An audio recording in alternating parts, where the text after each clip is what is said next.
Bonjour à toutes et à tous, et bienvenue sur notre chaîne. Aujourd'hui, nous vous emmenons dans les coulisses d'une révélation qui a secoué le paysage médiatique français et qui touche l'intimité d'un homme que beaucoup croyaient connaître, mais dont l'histoire d'amour restait un mystère bien gardé. Frédéric Lopez, animateur discret mais respecté, longtemps perçu comme l'âme sensible derrière des émissions emblématiques telles que Rendez-vous en terre inconnue, a choisi ce jeudi matin de briser son silence. Et ce qu'il a partagé dépasse de loin toutes nos attentes. À 57 ans, l'homme que l'on voyait jusqu'ici dans la retenue et la gravité confie aujourd'hui « Je suis amoureux et je n'ai plus envie de me cacher ». Une phrase simple mais qui agit comme un séisme. Depuis son divorce, il y a près de 10 ans, Frédéric Lopez s'était efforcé de protéger sa vie privée. Ses rares confidences se concentrèrent sur ses projets professionnels et sur son engagement humanitaire. Mais ce jeudi, il ouvre les portes d'un chapitre personnel jusqu'alors clos. La femme qui a réussi à pénétrer ce cœur longtemps meurtri se nomme Élise Renaudin. Âgée de 39 ans, psychologue clinicienne, totalement inconnue du grand public, elle incarne cette force tranquille capable de comprendre et d'aimer sans condition. Leur rencontre remonte à 3 ans, lors d'un colloque sur la résilience et les émotions humaines. Frédéric, invité à écouter différentes interventions, est frappé par la profondeur et la douceur qui émanent d'Élise. Ce jour-là, aucun échange direct n'a lieu, mais une impression indélébile s'inscrit dans sa mémoire. Le destin joue sa partition quelques mois plus tard, lors d'un dîner organisé par un ami commun. Cette fois, rien ne peut les séparer. Selon Frédéric, il y avait une évidence, une douceur, une paix. Elle n'a pas essayé de me séduire. Elle était simplement là, entière. Depuis cette soirée, ils ne se sont plus quittés. Pendant 3 ans, ils ont protégé leur relation, alternant discrétion totale et bonheur profond. Frédéric savait que la fragilité initiale de ce lien nécessitait patience et protection. Mais aujourd'hui, il assume pleinement cette histoire. L'aveu de Frédéric n'est pas seulement romantique, il est révélateur d'un processus de reconstruction humaine. La relation avec Élise a redonné sens à sa vie, ravivant la joie et l'envie de partager l'avenir. Maison à la campagne, projets solidaires à deux, une complicité sincère, voilà ce qui guide désormais leur choix. Et si le mariage ne figure pas au centre de leurs préoccupations, l'essentiel demeure la vérité de leur lien. J'ai longtemps cru que je ne pouvais plus aimer, que j'étais abîmé, et elle m'a prouvé le contraire, confie l'animateur, les yeux embués d'émotion. Le contraste avec l'homme que l'on connaissait autrefois est saisissant. Fatigué, presque éteint après son divorce, Frédéric rayonne aujourd'hui. Ses proches parlent d'un renouveau, d'une sérénité retrouvée. Même certains collaborateurs les plus anciens témoignent d'un changement radical. Et derrière cette lumière retrouvée, il y a aussi des zones d'ombre. Blessures encore sensibles, silences accumulés, cheminement intérieur parfois douloureux. Élise, quant à elle, reste une énigme. Peu de photos, aucune interview, et une vie toujours centrée sur son travail entre Paris et Lyon. Cette discrétion, loin d'éteindre leur histoire, l'a protégée et lui a donné une force singulière. Ensemble, ils ont construit un quotidien simple mais riche. Promenades en forêt, cuisine partagée, lectures à voix haute, vieux vinyles en fond sonore. Des instants intimes, loin des projecteurs, mais qui racontent beaucoup sur l'intensité de leur lien. Pour Frédéric, cet amour n'a pas été un long fleuve tranquille. Il a dû faire des choix, s'éloigner de certaines amitiés, limiter les apparitions publiques, refuser des projets lucratifs mais dénués de sincérité. Tout cela pour préserver un équilibre intérieur fragile mais authentique. Le couple a même participé en secret à un projet documentaire sur l'amour après 50 ans, miroir discret de leur propre histoire, dont la diffusion promet déjà un choc émotionnel. Le coming out sentimental de Frédéric Lopez ne relève pas d'un calcul médiatique.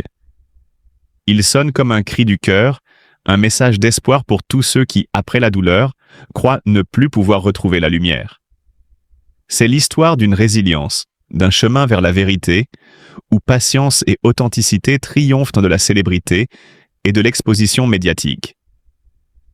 Car oui, il est possible de rencontrer quelqu'un qui bouleverse tout, même après des années de blessures et de prudence. Cette histoire, pleine de nuances, de tendresse et de courage, rappelle que l'amour véritable se construit dans l'écoute, le respect et la patience. Frédéric Lopez et Élise Renaudin ont choisi de marcher ensemble, loin des regards, mais avec une sincérité lumineuse qui inspire et émeut. Et c'est dans ce silence habité de vérité que réside peut-être la plus belle leçon. Parfois, pour aimer pleinement, il faut accepter de laisser le monde attendre. Il est rare que l'intimité d'une personnalité publique se révèle avec autant de sincérité. Frédéric Lopez, longtemps perçu comme l'homme des plateaux, des lumières et des applaudissements, a choisi un chemin différent, celui de la vérité et de la reconstruction. Ce choix, il le doit à Élise, celle qui a su, sans éclat ni urgence, déposer ses mains sur un passé douloureux et en faire surgir la lumière. Ce n'est pas un récit d'exposition médiatique, mais un témoignage sur la résilience, sur la manière dont un cœur, même marqué par la solitude et la peur, peut apprendre à battre à nouveau. Depuis qu'il a accepté de parler publiquement, les messages affluent. Des lettres longues, parfois déchirantes, arrivent d'anonymes qui cherchent une écoute, une résonance. Frédéric les lit tous. Parfois, il répond. Ces échanges ne sont pas seulement des mots, ils sont une mission silencieuse, celle de replacer l'émotion au centre de nos vies. Dans leur maison nichée au cœur de la verdure, Élise et Frédéric accueillent des proches, organisent des cercles de parole, des retraites silencieuses. Leur espace reflète leur couple. Sobriété chaleureuse, objets essentiels, piano, livres, plaides et silences habités. Ici, pas de luxe ostentatoire, seulement l'essentiel, celui qui nourrit l'âme. Un matin, tandis qu'il préparait son café, Frédéric confia à un ami. « Je croyais que le bonheur, c'était un feu d'artifice. En fait, c'est une veilleuse qui ne s'éteint jamais. » Cette phrase résume tout. Le bonheur n'est pas spectaculaire, il est présent, continu, discret. La possession n'a pas de valeur face à la présence. L'exaltation s'efface devant la paix. Pourtant, ce calme retrouvé n'est pas venu sans lutte. Frédéric Lopez a traversé un désert émotionnel pendant des années, enfermé dans le silence et la prudence, presque résigné à l'idée que l'amour n'était plus pour lui. Il plaisantait souvent en disant que son cœur était devenu un vieux meuble rangé dans le grenier. Et puis, Élise est arrivée. Doucement, sans imposer, elle a ouvert les tiroirs de ce cœur avec patience. Le tournant de leur histoire ne fut ni une déclaration enflammée, ni une nuit de passion. Un matin d'octobre, sous la pluie fine, café brûlant à la main, Frédéric murmura « Tu crois qu'un homme comme moi peut encore apprendre à aimer ?» Et Élise, sans détour, répondit « Tu n'as jamais cessé, tu avais juste peur. » Ce jour-là, il pleura pour la première fois depuis longtemps, non pas des larmes spectaculaires, mais des larmes de libération. Ils ont ensuite voyagé, non pour fuir, mais pour se découvrir ensemble. La Bretagne, les Cévennes, Lisbonne. À chaque étape, ils écrivaient dans un carnet en cuir. Frédéric y consignant ses émotions, Élise y mêlant souvenirs et réflexions. Ce carnet reste aujourd'hui fermé, conservé comme fondation silencieuse de leur couple. Mais la médiatisation reste un spectre. Une rumeur, un cliché volé, un article mal intentionné suffisent à réveiller les peurs. Élise a menacé de partir, non par faiblesse, mais pour protéger son intégrité. Frédéric a compris, annulant interviews et excuses à la clé, réapprenant la valeur du respect mutuel. C'est ce processus, loin des projecteurs, qui a cimenté leur relation. Ensemble, ils ont décidé de mettre leur expérience au service des autres. Des week-ends de parole pour hommes en souffrance affective, des cercles intimes où l'on se déconnecte des téléphones et reconnecte avec ses émotions. 10 hommes, 3 jours, des repas faits maison, un feu qui ne s'éteint jamais. Les retours sont bouleversants. Certains parlent d'un avant et d'un après, d'autres simplement de se sentir enfin vu. Leur amour n'est pas spectaculaire, il est radical dans sa simplicité. Il ne cherche pas à impressionner, il cherche à exister pleinement. Il se vit dans le partage des silences, des gestes quotidiens, des rituels discrets. Élise et Frédéric ont planté un arbre dans leur jardin, symbole d'une croissance lente et solide, loin de la frénésie médiatique. Ici, le véritable luxe est l'attention portée à l'autre, l'écoute, la tendresse. Aujourd'hui, Frédéric Lopez préfère les murmures du soir aux applaudissements. Il choisit les regards sincères et les silences réparateurs. Avec Élise, il a appris la puissance du silence, celle qui ne comble rien mais dit tout. Je suis là et c'est assez. Leur amour commence à 57 ans, mais il n'a pas d'âge. Il est vrai, profond, habité. Dans ce choix discret, dans cette vie à l'abri du spectaculaire, se cache la plus grande révolution de leur existence. La redécouverte de la vie à deux, lente, entière, authentique. Frédéric Lopez n'a plus besoin de convaincre. Il est. Et ceux qui croisent son chemin sentent cette transformation, comme si, après avoir longtemps couru derrière le sens, il l'avait enfin trouvé, non pas dans la renommée, mais dans les instants simples et vrais. Un café partagé, le rire d'Élise, la chaleur d'un foyer. Là réside l'histoire, la vraie, celle d'un cœur qui, après avoir été brisé, a appris à battre encore. Dans une époque où tout est instantané, où l'exposition médiatique devient souvent synonyme de succès, Frédéric et Élise ont choisi la lenteur. Ils ont refusé les plateaux télé, les sollicitations incessantes et les réseaux sociaux bruyants. Ce choix n'est ni un retrait ni un acte d'arrogance. C'est une manière de préserver ce qui compte réellement. Je ne veux plus participer à un monde où l'on crie pour être entendu, confie Frédéric à un ami. Cette phrase résume parfaitement leur philosophie. La valeur de l'intime, de l'authentique, de ce qui se construit pas à pas, loin des regards. Pour eux, l'amour ne se mesure pas aux grands gestes ou aux éclats spectaculaires, mais à la fidélité aux instants fragiles. Le projet qui scelle leur union, un livre écrit à 4 mains, en témoigne. Dans une vieille maison bretonne, sans réseau ni bruit extérieur, ils se sont immergés dans un rythme dicté par la nature. Les marées, la lumière changeante, la lecture à voix haute et les promenades silencieuses. Chaque mot posé sur le papier devient un acte d'amour, un témoignage de ce que signifie réellement reconstruire après la chute.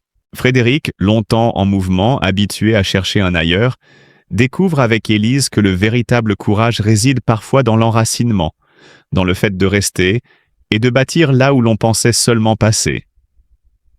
Cette maison, avec ses murs humides et ses vieilles poutres, devient le théâtre d'une lente renaissance. Les pages noircies par l'écriture racontent des histoires de résilience, de seconde chance, de personnes qui ont aimé après l'échec et qui ont reconstruit leur vie, pierre par pierre, sur les décombres de leurs vies antérieures. Le processus d'écriture est autant une introspection qu'un partage. Frédéric, souvent confronté à la peur de la page blanche, s'abandonne peu à peu à la guidance d'Élise, à la patience, à la douceur et à l'amour. Élise, de son côté, relit, corrige, nuance, s'assure que chaque mot est juste et sincère. Entre deux chapitres, ils vivent ensemble. Disputes passagères, blessures anciennes qui refont surface, mais toujours la volonté de rester connectés. Ils ont appris à verbaliser la peur plutôt que la colère, à poser leurs fardeaux côte à côte sans les projeter l'un sur l'autre. Cette discipline silencieuse forge une paix vivante, loin de toute naïveté, tissée dans les interstices des cicatrices et des imperfections. Le livre avance lentement, à l'image de leur relation. Chaque dimanche soir, un rituel simple mais profondément symbolique se répète. Ils allument une bougie et lisent à voix haute ce qu'ils ont écrit dans la semaine. Parfois maladroit, parfois bouleversant, ce moment est le reflet de leur vie à deux. Authentique, fragile, mais intensément vivant. Les mots se transforment en lumière douce, une lumière qui n'éblouit pas, mais éclaire, doucement, la profondeur de leur intimité. Frédéric a longtemps cru que les histoires les plus puissantes étaient celles des autres. Aujourd'hui, il sait que la sienne mérite d'exister. Il a appris que l'amour n'est pas forcément conquête, séduction ou démonstration, mais présence, écoute et acceptation. Avec Élise, il découvre la beauté de la lenteur, du silence partagé, de l'intimité véritable. Ce que certains pourraient percevoir comme une banalité quotidienne est en réalité un chef-d'œuvre de patience et de fidélité émotionnelle. Leur livre, presque terminé, porte un titre qui s'impose comme une évidence. Après l'orage. Non pas malgré l'orage, non pas avant, mais après. Après les tempêtes de la vie, après les blessures, après les remises en question.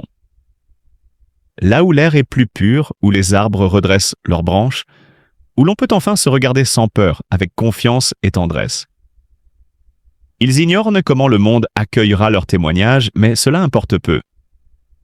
Ils ont écrit pour la vérité, pour la beauté tranquille d'une vie partagée, pour montrer qu'il n'est jamais trop tard pour aimer et se reconstruire. Et puis, il y a ces instants suspendus qui résument l'intensité de leur relation. Un soir de pluie, Élise s'assoit à côté de Frédéric, un cahier à la main. Sa voix tremble légèrement, non de peur, mais de pudeur. « Je t'ai aimé non pas malgré tes cicatrices, mais à cause d'elles. Tu as voulu que je sois ton abri, mais tu as été le mien. » Frédéric ne répond pas immédiatement. Il pose simplement sa main sur la sienne. Un geste muet, mais chargé de gratitude et de reconnaissance. Ce moment simple et silencieux est le reflet de toute leur histoire. Au fil des pages, ils racontent les secondes chances, les amours qui renaissent, les vies reconstruites lentement, parfois avec maladresse, mais toujours avec sincérité. Leur récit est un phare pour ceux qui doutent encore. L'amour n'est pas réservé à la jeunesse. Il peut surgir à tout âge et il peut être profond, réel et lumineux, même dans la discrétion. Frédéric et Élise ont trouvé ce que beaucoup cherchent toute leur vie: la paix, l'ancrage et la vérité de soi. Et dans cette paix, ils offrent au monde un exemple rare, celui d'une beauté tranquille, patiente, loin des projecteurs, mais capable de toucher profondément ceux qui prennent le temps d'observer, de comprendre et d'écouter. En définitive, l'histoire de Frédéric et Élise n'est pas seulement celle d'un couple célèbre. C'est une leçon sur le courage de ralentir, sur la force de rester, sur l'art de reconstruire sur les cendres de ses vies passées. C'est un appel à l'introspection, à la patience, à la capacité de donner et de recevoir sans spectacle, simplement avec le cœur. Leur héritage ne sera peut-être pas visible dans les journaux ou sur les réseaux, mais il sera palpable dans les vies de succès de ceux qui lisent leurs livres, le tiennent dans leurs mains, et découvrent qu'il est toujours possible de recommencer, de croire et d'aimer. Frédéric Lopez, longtemps spectateur des histoires des autres, a enfin trouvé la sienne, discrète mais authentique. Avec Élise, il a appris que parfois, le plus grand voyage n'est pas autour du monde, mais à l'intérieur de soi. Et cette vérité, fragile et lumineuse, est peut-être le plus beau message qu'un homme puisse laisser. Il n'est jamais trop tard pour écrire sa vie, et l'amour véritable peut surgir, même là où l'on pensait n'être qu'un passage.